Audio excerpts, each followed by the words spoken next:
Hey guys, RagingRaptor here and I welcome you to a new World of Tanks video. And today I want to give you a little bit of a helping hand to decide which tier 10 reward tank you should pick from the, well, what's it called? Soldiers of Fortune campaign, there we go. Where we have all the tanks we've already had plus the Chieftain, which is new. Cool. But that will be a two-parter video. Today will be part 1, where we just have a look at the tanks, the 5 tanks we already have. Tomorrow, or maybe in 2 days on Tuesday, I'm going to have a look at the second part, which is solely focused onto the Chieftain. I want to have a little bit of a drive with first, see how are the soft stats, how does it compare to the Super Conqueror, which is probably one of the most broken tier 10 tanks at the moment. Yes, I know Type 5 Heavy is more broken, but this tank really is a beast. So, the good thing about the Chieftain is that it more or less has the same attributes, being a little bit faster, have a little bit worse DPM, but has 10 degrees of gun depression with a 440 alpha gun, plus a turret with no apparent weak spot except for a really small cupola, which is hard to hit. But again, I'm going to focus on that one later or in the second part for this video. Today we have a look at the ones I was able already to play, and obviously I want to say a big thank you to Keyhand from Fame on the EU cluster, which write up all of this, pros and cons and what tank, and it's basically his idea. I'm just putting it into a video for you guys to have a look at it. And yes, he wrote it all up in German obviously, so yeah, I'm going to translate it to you for English. One thing before I wanna point out is that you probably need around 20,000 to maybe even 25,000 bonds if you're not lucky enough to get the tank with playing Clan Wars, like if you're not top 10,800. Because apparently the last place skyrocketed in the last couple of days by almost 3,000 points, which is humongous. So yeah, if you're not able to get it, be certain that you probably need around 20 to 25,000 bonds to be a winner in the auction, at least on the EU server. I'm not sure how it is on the NA server. But now, without further ado, let's jump into the first tank, being the M60. The M60 definitely is an interesting vehicle. It is definitely not an M48 pattern, because the M48 pattern has a decent hull, or a better hull at least. It has an amazing turret, when you know what you're doing, and the M60 definitely has not those attributes. The upper front plate can bounce some shells, it's 93mm thick, but in a really steep angle, or at least in a steep-ish angle. The turret, on the other hand, is definitely not as hard. You can easily compare it to the turret of a 59 pattern, and this is tier 8 tank. What it has though is it has speed. The speed is pretty good. It is comparable to that of a Leopard 1, only you're missing 5 kilometers top speed. It is a really accurate gun with 0.3 accuracy, which again is good, but it has to be pointed out that in the current meta it's not really a good thing to have, just so you know. In the current meta you basically play heaviums, which is a mixture of heavy and mediums. What is a 430U? It's a heavium. What is a 277? It's a heavium. What is a WZ-111-5A? You've guessed it, it's a heavy medium. Something which can bounce stuff, which has a big gun, good DPM, and all around good armor even for its speed. And this is the problem with a lot of those tanks we are going to talk today, except for the 907. But the 907 is not really a heavium, it's just a really good medium. But back to the M60. It has also decent soft stats, and it has probably one of the most dumbest thing ever, 350 millimeters of heat penetration. Like, that's probably one of the highest non-TD premium penetrations in the game, as far as I can remember or can tell. If I'm wrong, let me know in the comment section below, but I think 350 is the highest non-premium, non-tank destroyer, tier 10 tank destroyer premium shell penetration.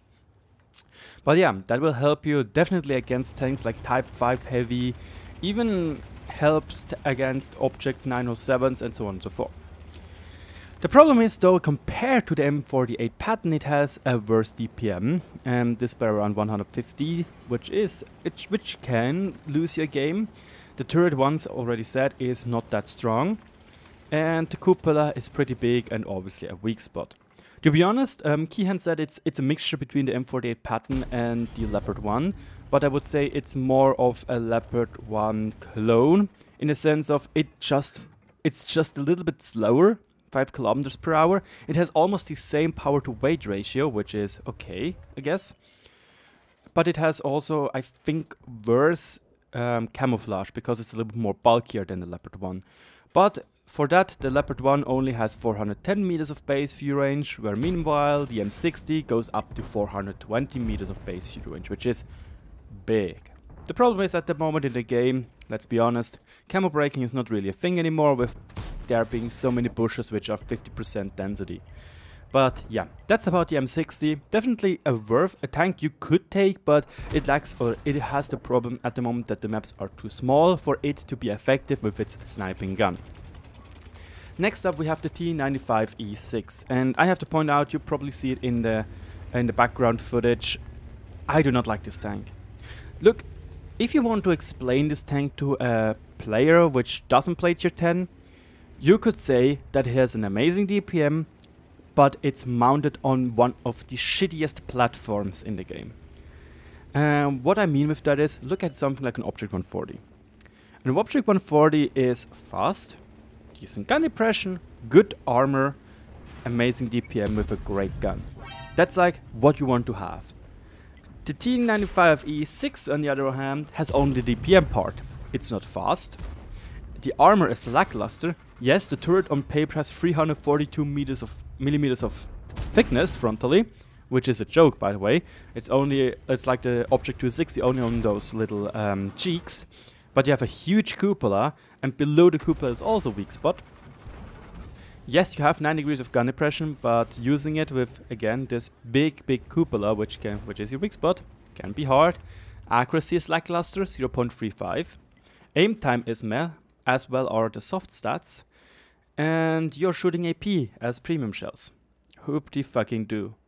Really not that good. Not premium shells, I'm talking bogus. I'm meaning obviously normal shells. The normal shells are AP shells, meaning they have bad velocity, but in return they have a little bit of better normalization and retain their penetration over distances better. So that's a small plus, I'd say. You lose at 500 meters, you lose 20 millimeters of penetration, which is decent. Like, that's not that much. We can compare it with the M60, and for some reason it only loses 10 millimeters. So, big problem there again, I guess. Yes. The problems also are that, once already said, the gun handling is pretty bad. The whole armor as well as the turret armor are not what the paper is telling you is, so it just feels like overall a bad tank, and to be honest, this tank should be on the bottom of your list. If you have everything except for this tank and the Chieftain, I'd say from the stats at the moment go for the Chieftain, because the Chieftain is slower, yes, has a beefier gun though, and I don't know, it looks like the T95E6 is probably the worst reward tank in the game. Next up we have the 121B. I have to say I'm a little bit biased. I loved the 121, or still love it, I guess. I rarely play it anymore, because why should I when I get matched against things like the 430U, which does everything you do but better. Hooray. I was even able to get at least 2 marks on it, hooray, but I'm getting too tilted to actually free market those tanks. But yeah, the 121 or the 121B is what you think is like a T54 on, not steroids, it's just T54 on tier 10. The armor is okay, I guess. The hull can bounce here and there some things. The problem starts to arise is that the 121B, which could also stand for bad, has worse turret armor than the 121. And that's a big deal, because the 121 already does not have good turret armor. 240 millimeters of armor thickness is basically, if any tier 10 tank aims carefully or decently, he penetrates it in 50% of the cases. That's not good. That's definitely not good. And the 121B has even a bigger problem, as the turret is even weaker for some reason, and I do not understand why. It has apparently more side armor than the normal 1-to-1 turret. It has more view range, which is great, but yeah, the turret front is just so much weaker than it is on the 1-to-1. And that's a really big downside. Other than that, after the buffs, this tank feels a lot better and really comfortable to drive. The 105mm gun definitely suits this tank really good, plus 350mm of heat penetration. Excuse me. Plus the DPM beam also pretty decent, and I have to say, if you like the 1-to-1 and want to have something similar but with less armor, on the turret at least, then totally go for it. It really feels kind of like a T62A with a burst turret, but with a 105mm gun and 350mm of low heat pen and good free range. Again, the tank is not bad in my personal opinion. Keyhand on the other hand says that this tank is totally garbage, or he doesn't really like it, and again the B stands for bad, and that is totally understandable, because why should you play the 1-to-1B or the 1-to-1 to say when you can play the 430U, which basically does everything those tank does but better, except for DPM. But why do you need DPM when you have 160mm of upper front plate armor and 300mm of turret armor? Seriously, it makes no sense to have... yeah, the 430U is just so much better in what it should do compared to the 1-to-1. But yeah, 1-to-1B could be an option, definitely, but it's hard to tell when I didn't play the Chieftain so far. Next up is the VK7201 Rasterman, the Panzerkampfwagen 7, but with 750 Alpha gun. But, guys, it is important to note, first of all, if you get your information about the damage model on tanks.gg, please be aware that the damage model of the Panzerkampfwagen, or of the VK7201K is wrong. Okay? There is not 300mm of side armor. The lower plate is not 160mm thick. It's the same plate, it's the same hull as the Panzerkampfwagen 7, okay? It's the same hull, except for where the turret ring is joining the side hull armor, which is basically a weak spot, is enforced, is stronger than on the Panzerkampfwagen 7. As well as where the gun meets the gun mantlet is a round circle of flat armor. This is not 200mm thick, it's 300mm thick on the VK, which is once more a plus compared to the Panzerkampfwagen 7. But other than that, the damage models are identical and make this VK basically better, because it has all around slightly better armor, with having still the really trollish frontal plate. But yeah, compared to the E100, you have definitely much better frontal armor protection than the E100. The E100 has his huge lower plate, which is just a big bogus. Then the turret is much better protected than the one on the E100. E100 is such a huge flat space, and if you watch the beatdown video, you know what I'm talking about when people are spamming gold at there. Then it is a little bit mobile, more mobile. And once more, it has 350mm of heat pen, which makes a huge difference to the 334mm of heat pen. And we also did a little bit of a test beatdown against the mouse with the VK. And this time the mouse fucked up hard, because the 350mm of heat pen can make a big difference, as well as it is harder to penetrate the VK than it is the E100. The cons of the VK are that it has worse side armor, plus you don't have those side skirts which can explode heat shells and HE shells. And it has lower HP, I think 200 less. It's not a big of a deal, but it is there. It has to be noted that things like a stage 2 can and will penetrate your flat side armor when they are able to hit it. Your tracks are only protecting like a third of it, not everything. Got that? Good.